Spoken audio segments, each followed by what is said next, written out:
사도행전 9장 32절에서 43절 말씀 가지고 모든 사람들이 주께 돌아오게 하라 하는 제목으로 함께 은혜 나누고자 합니다. 지난 2주간에 걸쳐서 사울이 회심하고 복음을 전하던 내용이 나왔습니다. 사울이 복음을 널리 전한 것은 사울 혼자 이룬 것이 아닙니다. 사울을 보호해 주던 사울의 제자들과 예루살렘의 성도들의 도움으로 죽을 위기에서 벗어날 수 있었습니다. 또 아나니아의 중재로 예루살렘의 제자들과 하나가 될 수 있었습니다.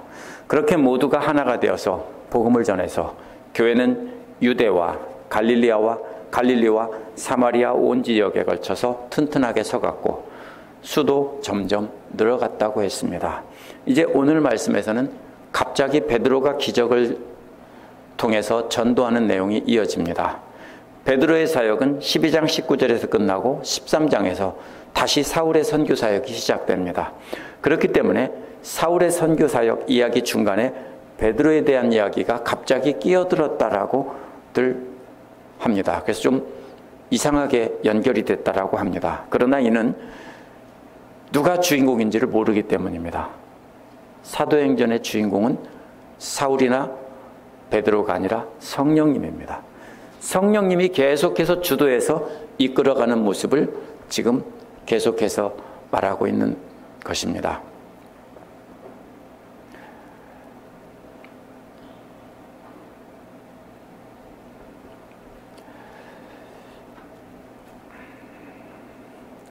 그래서 사도행전에서 성령께서 빌립을 이끄셔서 복음을 전하게 하셨고 사울을 회심시켜 전하게 하셨고 이제 베드로를 통해서 선교를 하시는 내용입니다. 그러나 오늘 말씀에서 실제 복음을 전하는 이는 베드로가 아닙니다. 성령께서 베드로를 통해서 세 종류의 사람들에게 기적을 체험하게 하시고 기적을 체험한 세 종류의 사람들이 복음을 전하게 하시는 내용입니다. 이 말씀을 통해서 우리는 어떻게 모든 사람들이 주께 돌아오게 할지 생각해 보도록 하겠습니다.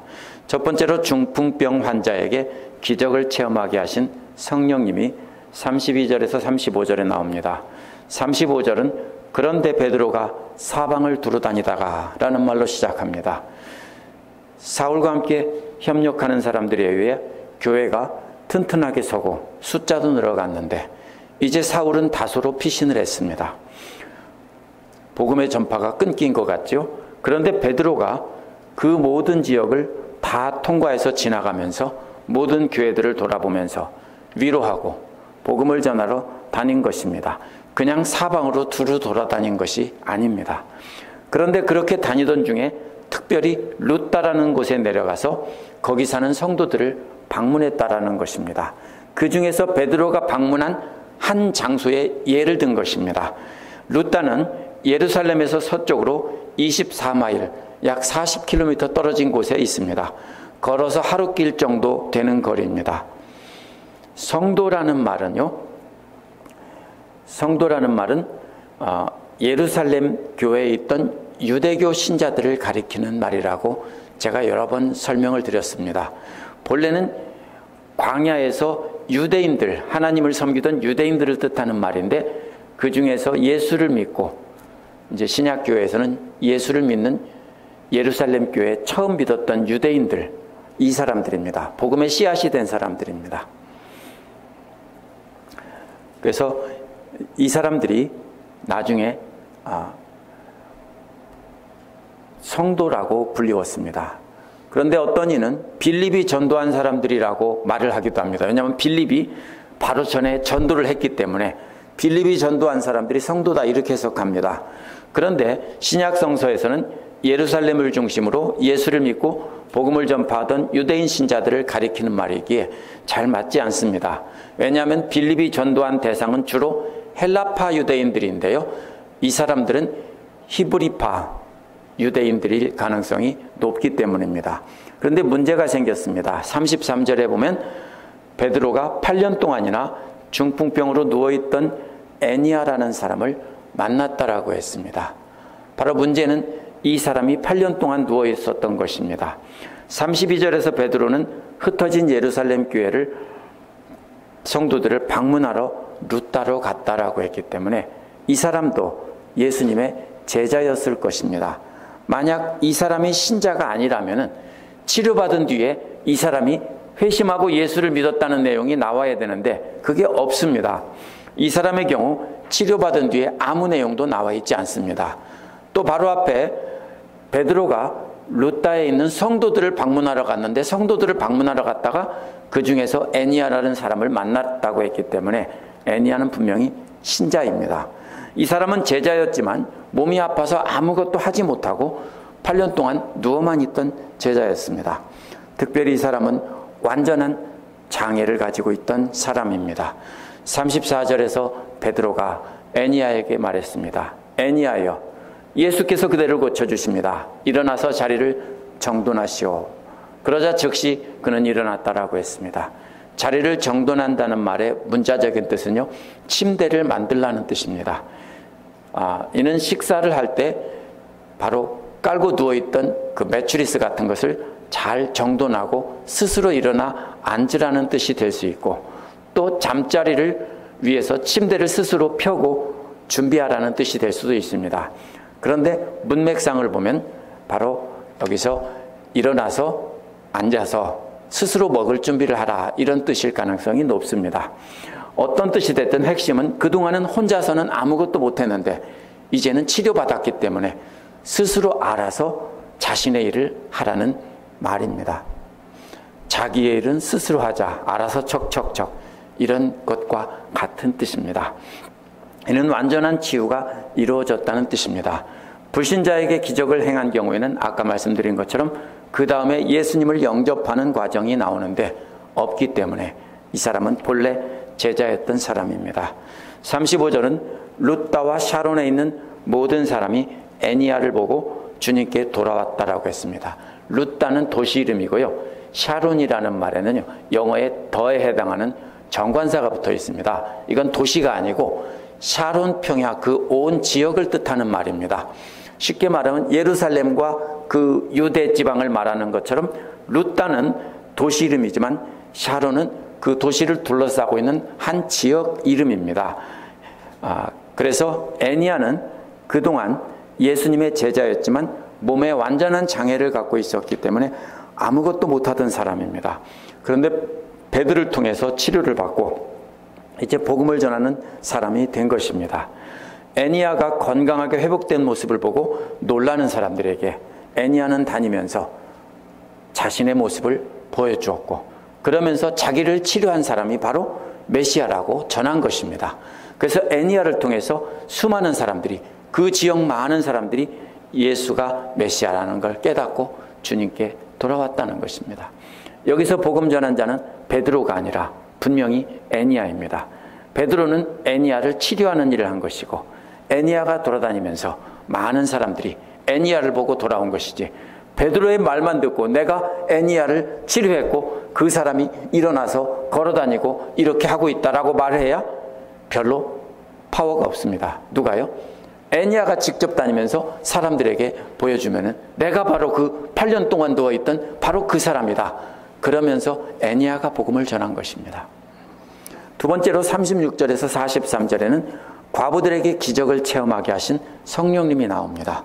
앞부분에서는 몸을 움직이지 못해서 아무것도 못하던 남자 성도가 치료받고 복음을 전하는 장면이 나왔습니다.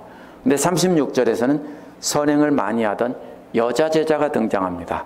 이 여자 제자는 욥바에 산다고 했습니다. 욥바는 루다에서 다시 지중해 쪽으로 서쪽으로 약 12마일 더 떨어진 도시입니다. 루다는 유대인과 이방인들이 함께 모여 살던 도시였지만 욥바는 그리스화된 이방인들의 중심의 도시입니다. 그래서 이쪽은 이방 지역입니다. 물론 유대인들 살지만 유대인들이 가기를 꺼려하는 헬라화된 도시입니다. 거기 뭐가 있냐면요, 극장이 있고 또 그리스 신들의 신전이 있고 이런 것들이 많이 있기 때문에 부정하다고 생각해서 안 가던 곳입니다. 그곳에 다비다라고 하는 여자 제자는, 다비다는 아람어로 영양, 영어로 가젤이라는 뜻입니다. 그리스 말로 번역하면 도르가인데 도르가도 역시 사슴 종류인 것을 뜻하는 말로 영향이라는 뜻입니다. 왜 이렇게 말했냐면요, 다비다라고 하면 사도행전을 듣는 사람들이 못 알아듣기 때문에 번역하면, 그리스 말로 번역하면 도르가다. 그러니까 이 사람의 이름은 도르가라고, 도르가 집사라고 보통 말을 하는데 도르가가 아니라 다비다죠. 다비다라는 말의 뜻이 도르가라는 뜻이다라는 것이지 도르가가 이름은 아닙니다. 다비다가 이름입니다.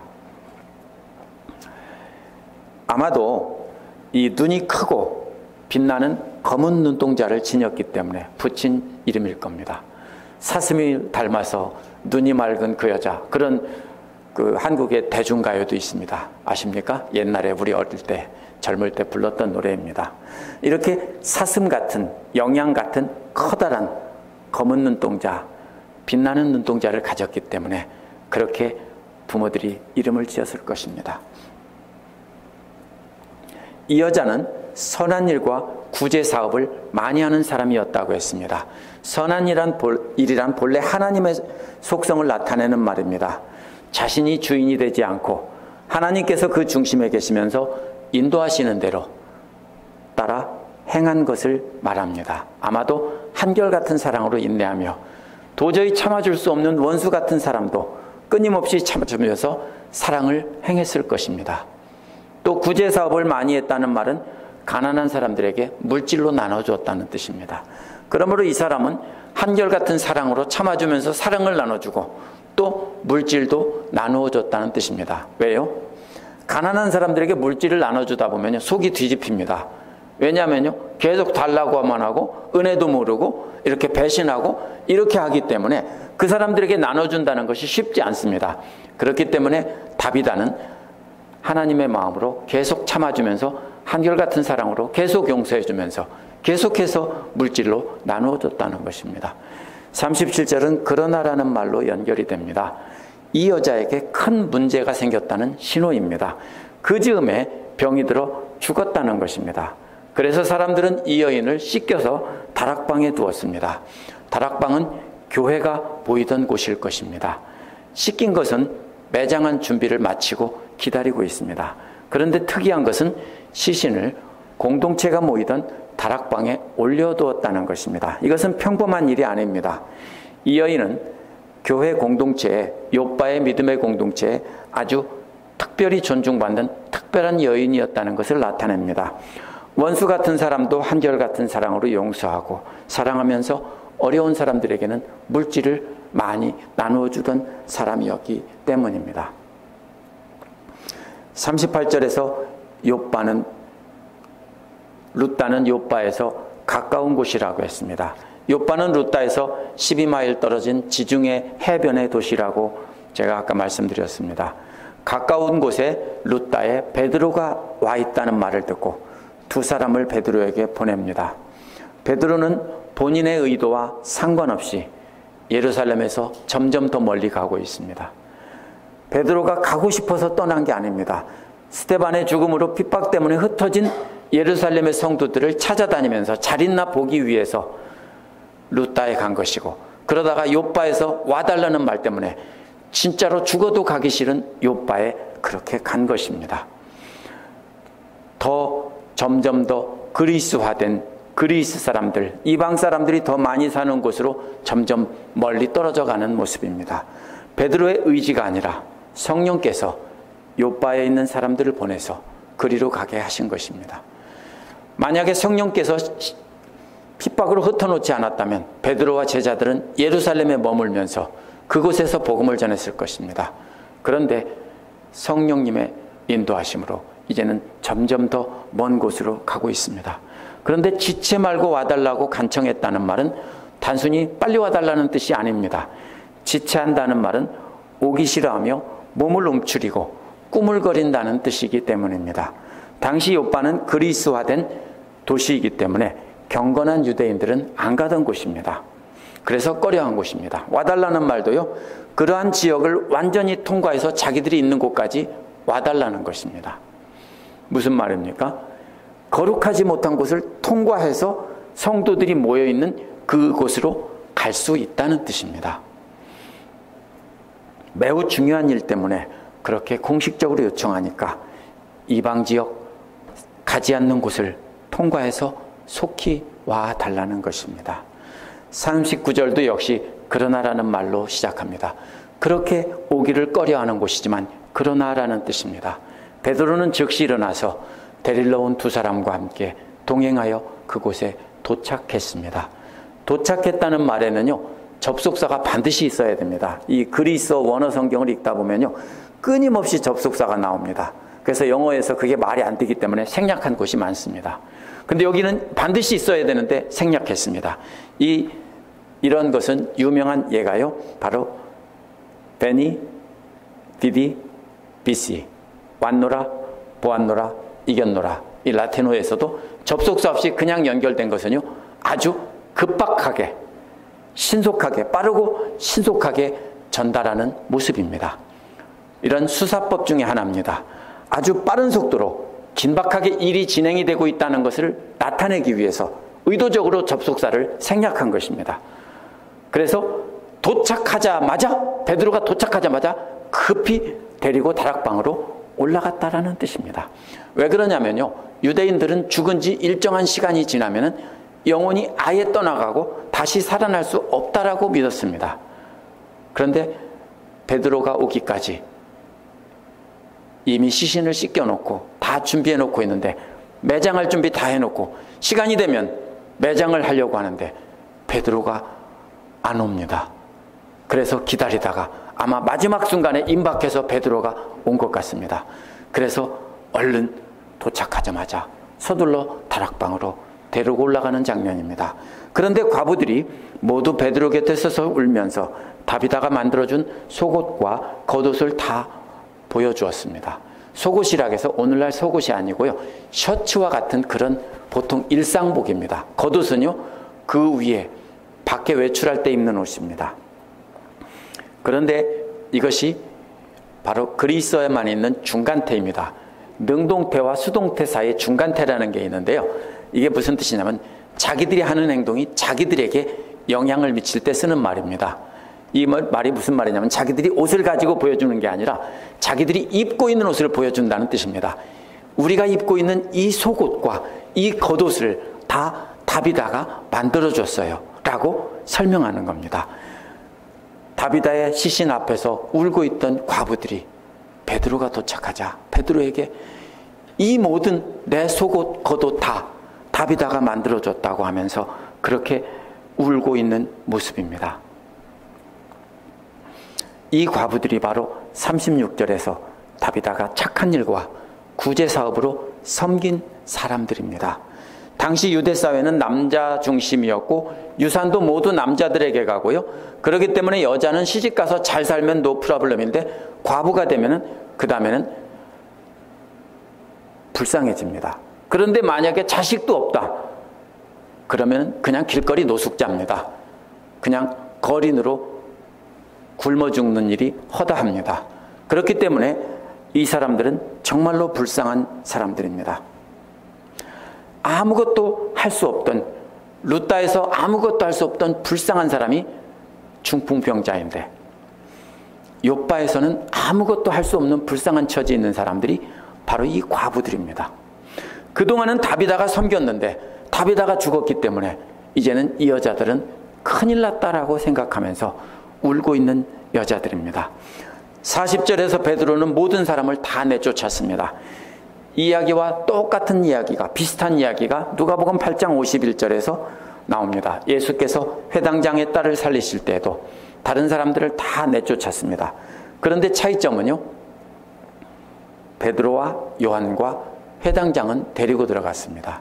왜 그러냐면 그때는 예수께서 하신 일들을 나중에 제자들에게 증인이 돼서 증언하기 위해서 그렇게 한 것입니다.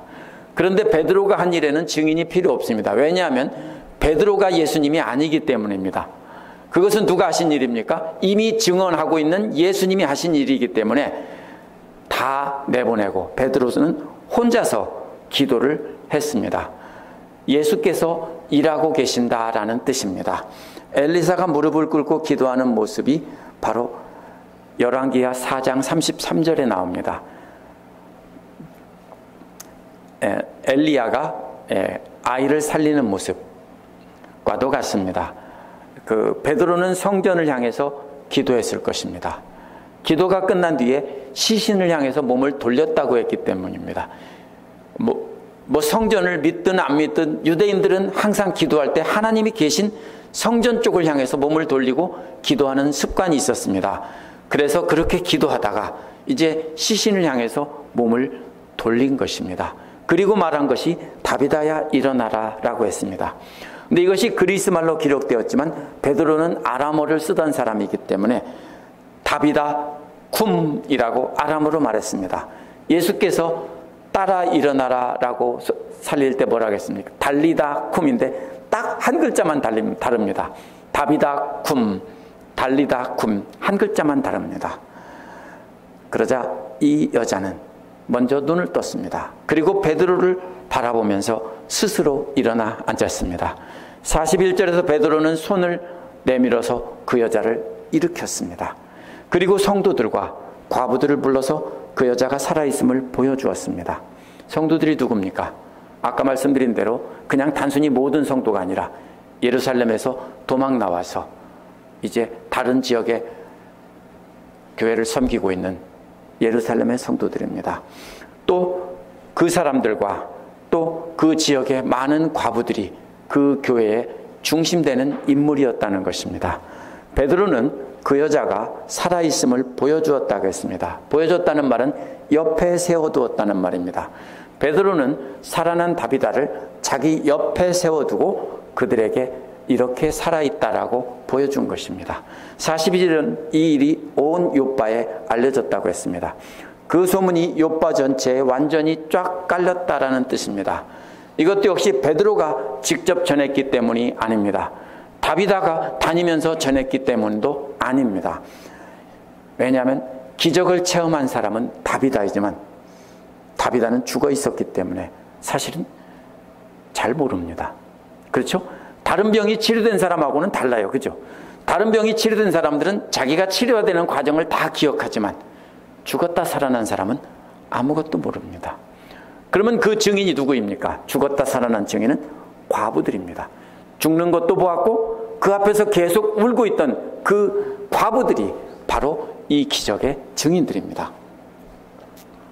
자신들을 돌보던 다비다가 죽었기 때문에 자신들은 또다시 헐벗고 굶주릴 수밖에 없는 불쌍한 과부의 신세가, 길거리 노숙자의 신세가 되었습니다.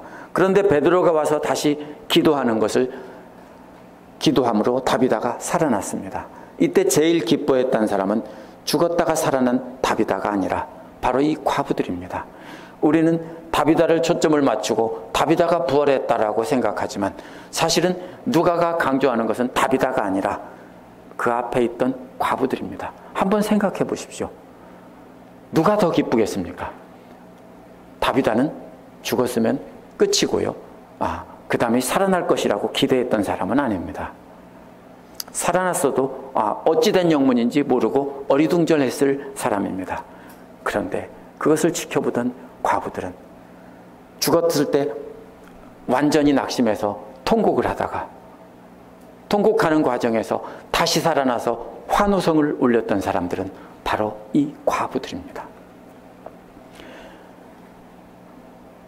그렇기 때문에 과부들은 다비다가 살아나자 주체할 수 없는 기쁨으로 인해서 만나는 사람마다 붙잡고 자신들이 체험한 기적을 말하며 예수가 바로 하나님의 아들이고 메시아라고 전하고 있습니다. 우리도 최근에 기적을 체험했습니다. 바로 헐값에 스토브를 샀는데, 그것도 헐값에 샀는데 그것이 또 훨씬 더 800불이나 비싼 스토브가 왔는데 연락해 보니까 그냥 떼먹으려다가 사실은 이게 왔습니다라고 제가 메일로 보냈더니 그냥 가지십시오. 이것도 기적입니다. 어떻게 하겠습니까?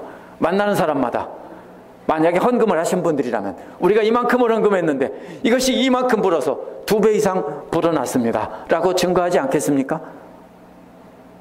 바로 이러한 기적을 체험한 사람들이 전하는 겁니다. 죽었다 살아난 사람이 전하는 게 아니라 눈물을 흘리고 슬퍼하다가 기뻐하는 사람들이 전하는 것입니다. 아무것도 할 것이 없던 불쌍한 과부들이 하나님의 능력을 체험하고 다비다가 다시 살아난 것을 증거하면서 복음을 전하는 전도자들이 된 것입니다.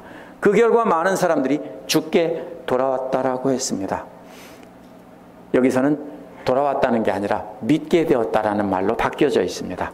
35절에서는 아무것도 할 수 없었던 중풍병자 애니아가 복음을 전해서 루따와 인근 지역 샤론 평야에 있는 10개 도시에 있는 사람들이 모두 주님께 돌아왔다고 했습니다. 이번에는 아무것도 할 수 없는 과부들이 하나님의 능력을 체험하고 복음을 증거해서 수많은 요파 사람들이 주를 믿게 되었다라는 것입니다. 여기서 끝이 아닙니다. 43절에서는 무두장이 시몬의 집에 머물게 하신 성령님이 나옵니다. 이게 별거 아닌 일 같죠? 이게 보통 일이 아닙니다. 43절은 베드로가 그동안 여러 날 요빠에서 시몬이라는 무두장의 집에 머물렀다라고 했습니다. 당시 경건한 유대인들은 그리스화된 도시인 요빠에 가는 것조차 꺼려했다고 했습니다. 여기서 깜짝 놀랄 만한 기적이 강도 높게 점점 단계를 높이며 나타납니다. 베드로가 먼저 요빠에 갔다라는 것만 해도 깜짝 놀랄 만한 일입니다. 이것이 1단계 놀라운 일입니다. 그뿐 아니라 베드로는 요빠에서 많은 날 동안 머물렀다라고 했습니다. 이것은 그보다 한 단계 높은 기적이고 놀라운 일입니다. 그런 곳에 갔다라고 해도 경건한 유다인들은 하루빨리 빠져나오려고 했을 것입니다.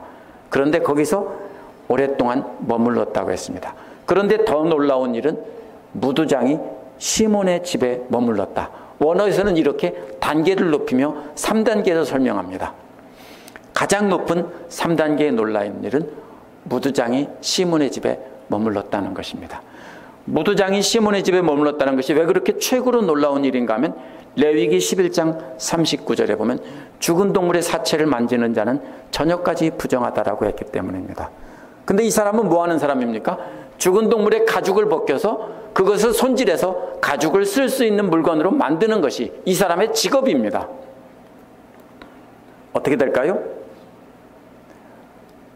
이 사람이 만지는 동물의 사체에서, 가죽에서 오늘날처럼 냉동실에다 넣었다가 작업을 할까요?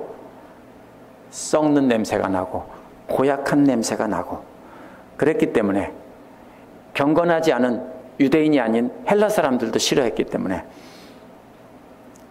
도시에서 멀리 떨어진 곳에 있었습니다. 그래서 10장 6절에서는 시몬의 집이 바닷가에 있었다고 했습니다. 왜요? 사람들이 살지 않는 바닷가에 집을 지어놓고 바닷바람이 불어와서 그 냄새가 조금 날아가라고 바닷가에 있었습니다. 이 직업이 얼마나 천시되고 무시되었는지 아버지는 자식에게 그 기술을 절대로 가르쳐주지 않았다라고 했습니다. 너는 제발 나와 같은 무두장이가 되지 말라 하고 자식들에게 안 가르쳐줬습니다. 어떤 여자가 무두장이와 결혼하기로 동의했다라고 하면은 그것도 놀라운 일인데 그랬다 하더라도 그 여자가 모두가 멸시하고 꺼려하는 환경에서 못 견디겠다라고 하면은 이혼 사유에 상관없이 무조건 멀리 보내주는 것이 율법입니다. 바벨로니안 탈무드에도 그것이 기록이 되어 있습니다.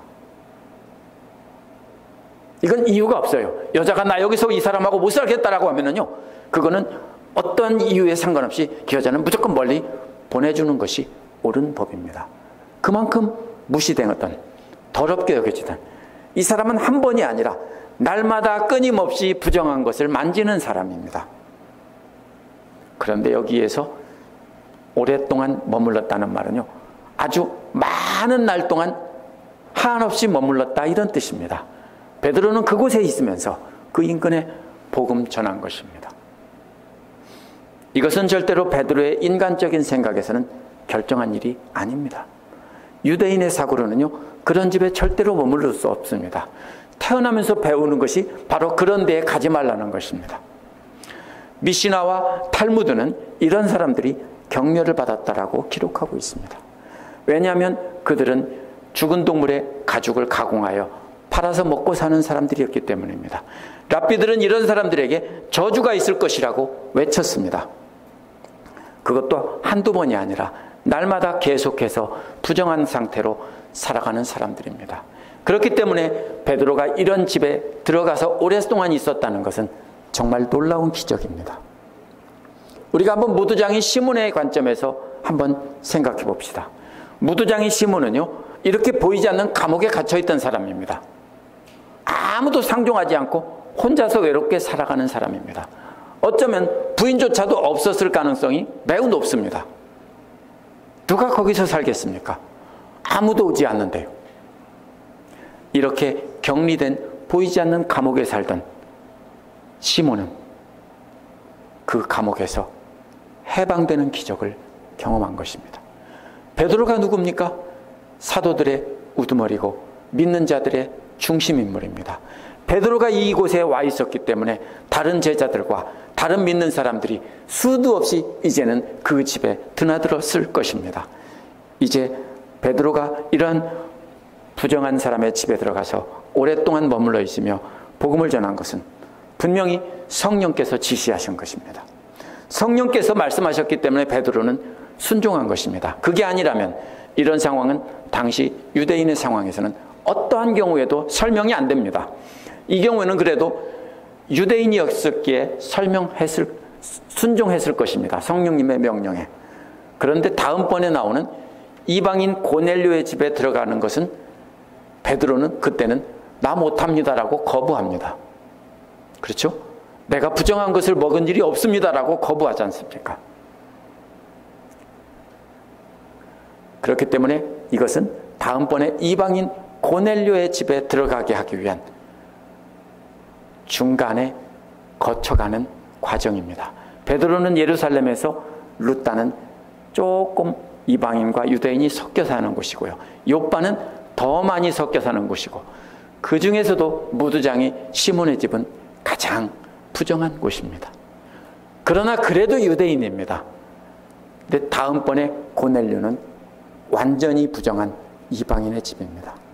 이렇게 연결되면서 점점 하나님은 부정한 사람들에게, 그동안 꺼리고 멀리하던 모든 세상 사람들에게 복음을 전하는 성령님의 그러한 역사하심이 단계적으로 나타난 것입니다. 주인공은 절대로 베드로가 아닙니다. 계속해서 사울에게 역사하신 그 성령님께서 계속해서 활동하고 있는, 성령님을 중심으로 보면은요, 이 이야기는 사도행전은 2장부터 계속 끊이지 않고 계속해서 연결되는 역사입니다. 오늘 말씀에서 당시 사회에서 아무것도 할 수 없던 세 종류의 사람이 나옵니다. 첫째로 남자 중에서는 중풍병에 걸려서 8년 동안 누워있던 애니아가 나옵니다. 성령님께서는 아무것도 할 수 없던 애니아를 일으켜서 룻다와 샤론 평야에 있는 모든 도시에 사는 사람들에게 복음 전하는 도구로 삼으신 것입니다. 이것은 첫 번째 기적입니다. 애니아와 대조되는 사람으로 다비다를 보기 쉽지만 우리가 그것은 성경을 잘못 읽은 것입니다. 누가 강조하는 초점은 당시 사회에서 아무것도 할 수 없던 과부들을 돌보던 다비다가 죽었다는 것입니다. 따라서 여자들 중에서도 아무것도 할 수 없던 과부들에게 기적을 체험하게 하셨다는 것입니다.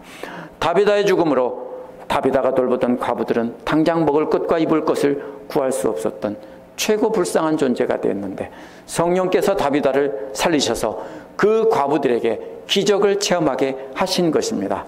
성령께서 다비다를 살렸다는 증언은 다비다 자신보다 훨씬 절박했던 과부들이 더 적격입니다. 과부들이 진짜 증인입니다. 이것이 두 번째 기적입니다. 그곳에 피난와 있던 예루살렘 성도들도 물론 이 소식을 전했겠지만 오늘 본문에서 예루살렘 온 성도들은 엑스트라로 등장합니다. 왜냐하면 과부들은 앞에서 옷을 보여줄 때도 등장하고 마지막 부분에서도 역시 기뻐하는 장면으로 등장을 합니다. 다비다가 다시 살아나자 뛸 듯 기뻐하며 소식을 전한 이들이 과부들입니다. 성령께서 이렇게 스스로 아무것도 할 수 없는 사람들에게 기적을 보여주셔서 부활하신 예수가 하나님의 아들이라고 증거하게 하신 것입니다. 마지막으로 아무것도 할 수 없었던 사람은 무두장이 시몬입니다. 베드로가 모든 사람에게 무시당하고 가까이 가는 것조차 부정하게 여기던 무두장이 시몬의 집에 머물렀습니다. 역시 성령께서 주도하셔서 부정한 사람의 집에 오랫동안 머물게 하신 것입니다. 뭐와 같습니까? 예수께서 부정한 삭개오의 집에 머물렀던 것과도 같습니다. 아무도 상종해 주지도 않던 무두장이 시몬도 아무것도 할 수 없는 장애인이었습니다. 그러나 베드로가 그 집에 머물게 되자 보이지 않던 감옥에 갇혀있던 시몬이 해방된 것입니다. 그리고 선교에 든든한 후원자가 돼서 선교센터를 운영하는 선교원장이 된 것입니다. 이 세 종류의 사람들은 다 스스로 아무것도 할 수 없는 사람인데 성령께서 해방시켜준 사람들입니다. 애니아는요, 신체적으로 아무것도 할 수 없는 사람이었습니다. 남자이고 그 당시 사회에서 가장 특권을 누리던 사람이었지만 이 사람은 신체적인 장애가 있던 사람입니다. 성령께서 일으켜주신 것입니다. 과부들은요, 경제적으로 장애가 있던 사람입니다. 이 사람들은 성령께서 살 길을 열어주셨습니다. 무두장이 시몬은요, 사회적으로 격리돼서 아무것도 할 수 없는 사람이었는데 성령께서 선교의 후원자로 만들어주셨습니다. 모두가 다 신체적으로, 경제적으로, 사회적으로 장애를 입고 마비가 되어 있던 사람들을 성령께서 치료해 주신 것입니다. 그렇다면 우리는 생각해야 됩니다. 오늘날도 이들처럼 신체적으로, 경제적으로, 사회적으로 정말 절박한 상황에서 스스로 아무것도 할 수 없다며 하나님만 의지하는 사람들이 증인이 될 수 있습니다. 스스로 기도하며 매달려 능력을 체험할 수 있고 특별한 사람을 초청해서 기도받는 것도 잘못은 아닙니다. 야고보서 5장 14절에 보면 병든 사람이 있을 때 교회 장로들을 불러서 기도를 받으라고 했습니다. 이는 장로들의 기도만 효력이 있다는 뜻이 아닙니다. 물론 기도는 본인이 하는 것입니다. 16절에 보면 서로를 위해서 기도하라고 했기 때문입니다. 본인도 기도하고 장로들도 함께 기도하라는 뜻입니다. 의인이 간절히 비는 기도는 큰 효력을 낸다라고 했습니다. 17절에서 18절에서는 엘리야가 기도하니 비가 오지 않았고 다시 기도하니 비가 왔다라고 예를 들었습니다. 그러므로 우리는요, 이런 때 스스로 절박한 사람이 기도해야 되지만 또 교회에서 장로들이란 누굽니까? 목회자가 아닙니다. 교회에서 어른들, 영적으로 깨어있는 사람들을 불러서 함께 기도하라는 겁니다. 그렇다면 아무것도 할 수 없는 상황에 놓여 있을 때, 그때가 바로 성령님의 능력을 체험할 때입니다.